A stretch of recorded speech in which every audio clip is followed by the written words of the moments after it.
Hello, welcome to the start of week 2 for EDUC 749. I hope you've had a good weekend. I don't know about Illinois, but here in Indy today, Sunday, the weather was great finally, so it was a great chance to be outside. So I hope you had a good weekend and are ready to get started in module number 2. So just a quick recap of week number 1. I really enjoyed your video introductions.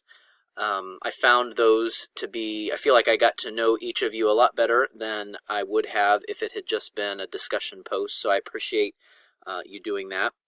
I was interested in a little bit about us as a class, that we range from a first-year teacher, Lindsay, to those of us who have 19 or 20 years of teaching. I think Carmen was at 19. I'm heading into my 19th year of teaching. So it was, I liked the diversity of our class, that we have some starting their career at the beginning of their career and some that have more experience. And I think that's great for all of us. I did think it was interesting that all of you are from Illinois, except for me, and I think that's something that I may need your help on as we start getting into more details about special education. I know the federal special education law, and I know Indiana law. I'm fairly confident that those transfer to Illinois pretty seamlessly, but there may be some terminology that I use that is Indiana specific that I might need you to share with me what that means in Illinois. So we'll just work together as we go through that. I also thought it was interesting that we all have such a wide range of what we're doing in education. That we have developmental preschool represented with Mary. We have high school represented with John. We have a librarian in Carmen. We have an AT, assistive technology specialist, in Tori. And then we have elementary teachers that are well represented. And so I just feel like, again, we've got a really diverse class with lots of different experiences. And I'm excited to learn from each of you. I thought I appreciated our discussions on privilege and how we as educators need to support our students in feeling safe and secure. We know from Maslow's hierarchy that that's the first step. We've got to have those basic needs met before we can even start working up that pyramid to more academic focuses.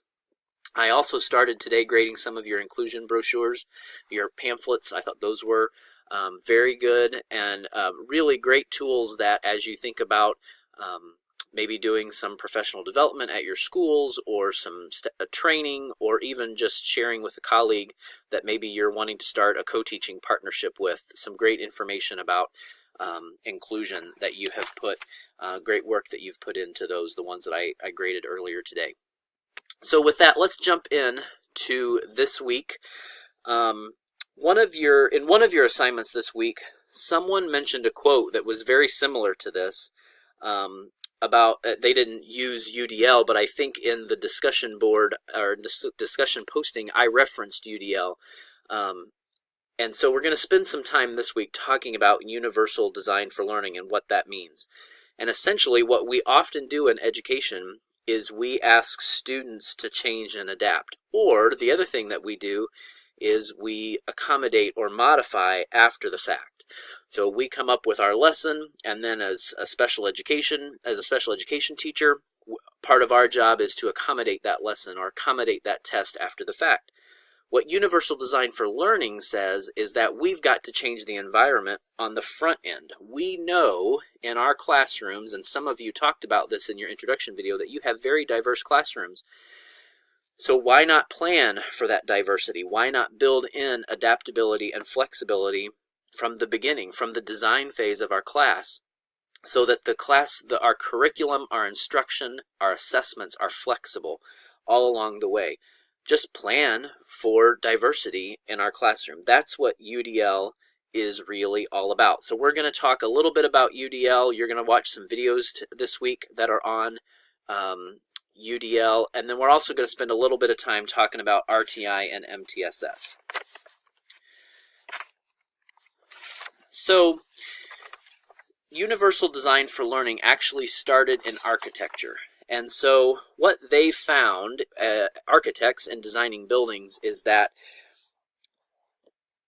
to create a ramp for this kind of a setup was going to be expensive, and it was going to take away from the design that was sought out for this if they did it after the fact. And so what architects realized is that as opposed to building stairs and then somewhere else building a ramp that was going to cost more money and maybe not be as aesthetically appealing, why not just build it in to the design? And so really in architecture they came up with universal design, which was, let's build in adaptability at the beginning phase, in the design phase. And so ramps are a great example when they're incorporated into the structure itself.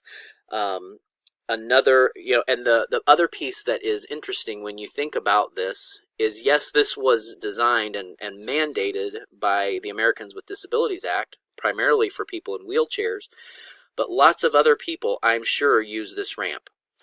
Moms and dads pushing strollers don't have a disability, but they benefit from this ramp. Other people that I'm sure choose to use the ramp as opposed to the stairs just because that's what they prefer. That's what universal design is all about. Another example is closed captioning. Closed captioning on TVs was intended for individuals that have hearing impairments. But how many of us, when we're sitting at a restaurant or we're working out at the gym, find ourselves benefiting from the closed captioning at the bottom of the screen? We don't need it, but we prefer it. We like it in that setting. That's what universal design is all about in architecture or in other kinds of supports. So what has happened is that model has been translated into learning. And so again, that's where we look at embedding those supports in to our instruction from the beginning.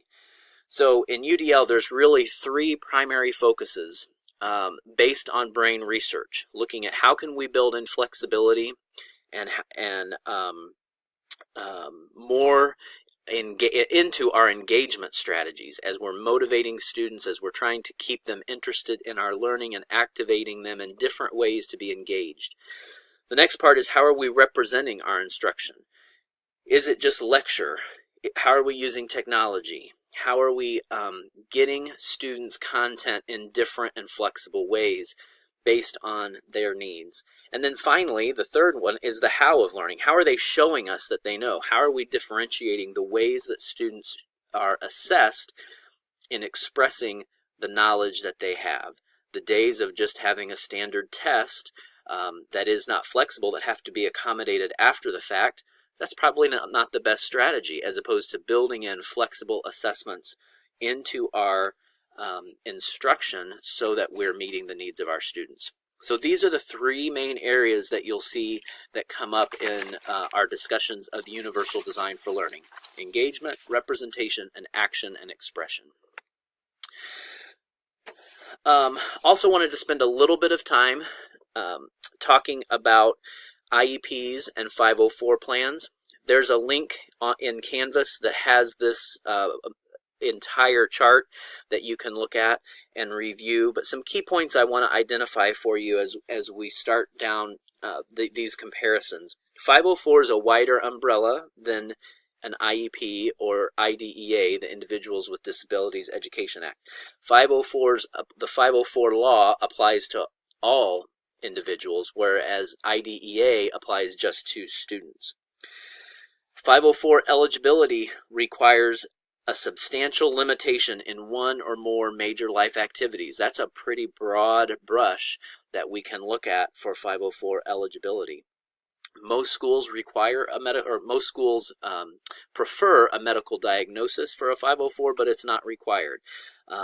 There is an evaluation process in both, although the evaluation process for an IEP tends to be more involved and require more of a process to get to that evaluation. Both of these are legally binding documents, and a couple of you pointed this out on your pamphlets. One of the things that I found when I was a special education director is some people didn't take 504 plans as seriously. And one of the things, because they didn't feel like they carried the same weight as an IEP. And one of the things that I would often tell folks when we were talking about that or doing trainings was, if there's an issue with an IEP, parents have legal rights, they have due process. That's definitely an avenue that parents can take. 504 has many of those same things, and the Office of Civil Rights can be involved. So a 504 challenge to a school can actually be even more cumbersome than an IEP challenge, just because it involves a different branch of government. It involves the Office of Civil Rights that can really dig into how are you meeting the needs of students with a medical impairment or a disability. So it can have a lot of weight and can have a lot of impact on schools, just the way that an IEP challenge can as well.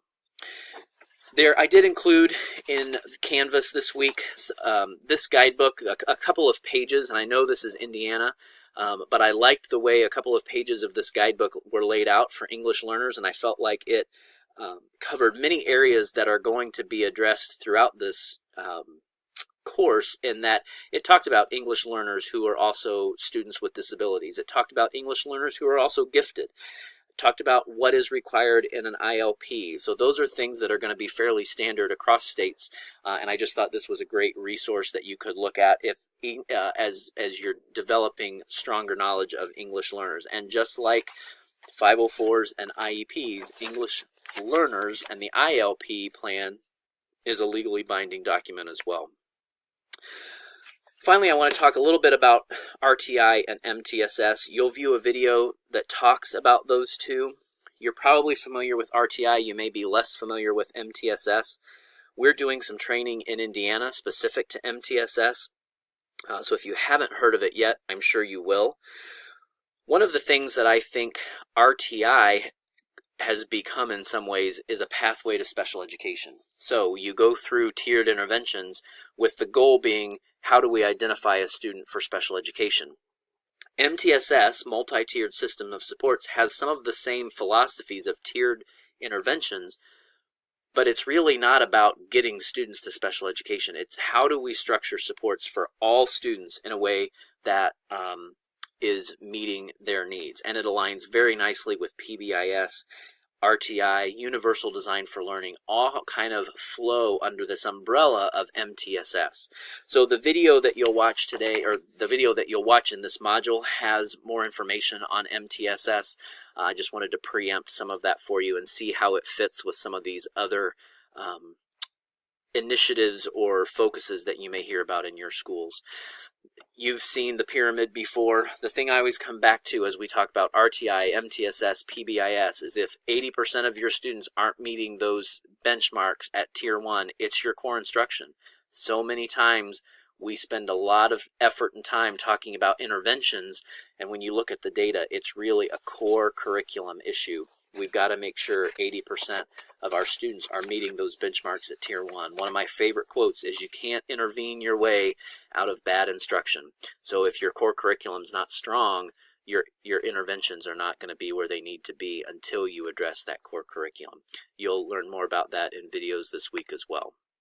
So as we look ahead, you've got 2 chapters to read this week. There's a learning team assignment that I put out an announcement for earlier in the week. That is a group assignment. I did change one group. I sent that group a note in Canvas to let you know you had a new member. So that assignment is coming up and is due Thursday. So if you haven't started on that, now's the time. You've also got a synthesis paper that is due this week. There's some additional information when you open that assignment. There's some other things to read and review in that, and there are some good secondary examples in there. Many times when we talk about RTI, it seems like so many of the examples are elementary, so I tried to make sure there's some secondary information on there as well for those of you that are more secondary focused. The last thing I'll say is also make sure the devotional that is on each module. One of the things Olivet has made a priority is that those are graded, and those have a point value, because they feel like the devotional part of our class is important at Olivet. So I didn't emphasize that in the first module, but I wanted to in this one. So if you haven't gone to those devotionals, please do that. If you have any questions, let me know, and I hope you have a great week. Talk to you later.